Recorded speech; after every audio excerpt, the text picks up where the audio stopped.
सरकार ने उत्तराखंड में चीनी सीमा से लगने वाली वास्तविक नियंत्रण रेखा यानी लाइन ऑफ एक्चुअल कंट्रोल या LAC पर बड़ी संख्या में सैनिकों को तैनात किया है।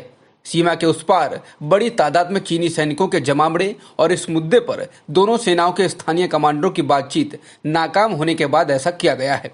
भारत चीन सीमा रेखा के पश्चिमी सेक्टर में लद्दाख में भी इस तरह का सैनिक जमावड़ा दोनों तरफ हो चुका है। भारत ने सीमा पर गश्त बढ़ा दी है और ड्रोन के जरिए 24 घंटे सीमा की निगरानी का काम शुरू कर दिया है। इंडियन एक्सप्रेस ने अपनी खबर में कहा है कि इसकी शुरुआत सीमा रेखा के मध्य सेक्टर में गुलदोंग में चीनी सैनिकों के जमावड़े के साथ हुई। वहां अभी भी बड़े पैमाने पर चीनी सैनिक तैनात हैं। इसके जवाब में भारत ने भी अपने सैनिकों को वहां तैनात कर दिया है। इससे वास्तविक नियंत्रण रेखा पर तनाव बढ़ना स्वाभाविक है।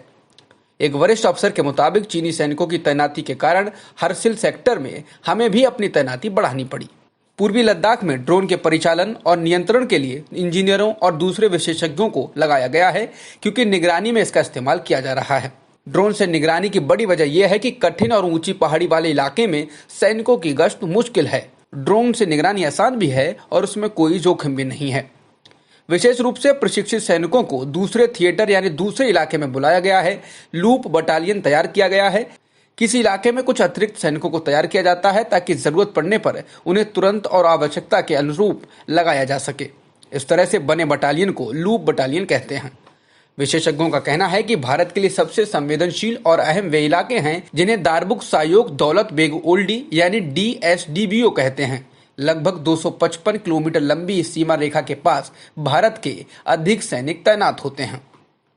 दौलत बेग ओल्डी वह इलाका है जहां भारत ने 2008 में जहाजों के उतरने की सुविधा विकसित कर ली है, जिसे एडवांस्ड लैंडिंग फैसिलिटी कहते हैं। दौलत बेग ओल्डी वही इलाका है जहां 2017 में भारत चीन सैनिकों की हाथापाई हुई थी। दौलत बेग ओल्डी तक पहुंचने के लिए भारत ने पहले सड़क बनाई थी जो 2001 में टूट गई थी। वह सड़क बना ली गई है। रक्षा मंत्री राजनाथ सिंह ने बीते दिनों सायोक नदी पर बने पुल का उद्घाटन किया है। ये पुल काराकोरम पहाड़ी और चांगचेंगमो रेंज के बीच स्थित है। ये वह जगह है जहां सायोक और गलवान नदियां मिलती हैं। उसके पास ही वास्तविक नियंत्रण रेखा गलवान में है। पर्यवेक्षकों का कहना है कि भारत चीन सीमा पर तनाव बीजिंग की सोची समझी रणनीति के तहत है। चीनी सांसद पीपल्स नेशनल कांग्रेस की बैठक चल रही है। साल में एक बार होने वाली ये बैठक बेहद अहम होती है, जिसमें तमाम नीतिगत फैसले लिए जाते हैं और अगले साल के कामकाज की रूपरेखा तैयार की जाती है। इस साल यह बैठक ऐसे समय पर हो रही है जब कोरोना संक्रमण के कारण सरकार और प्रशासन पर दबाव है।